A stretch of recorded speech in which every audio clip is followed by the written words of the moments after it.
momento Sua presença é real em meu viver.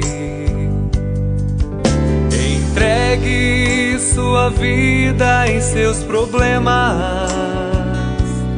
Fale com Deus, Ele vai ajudar você.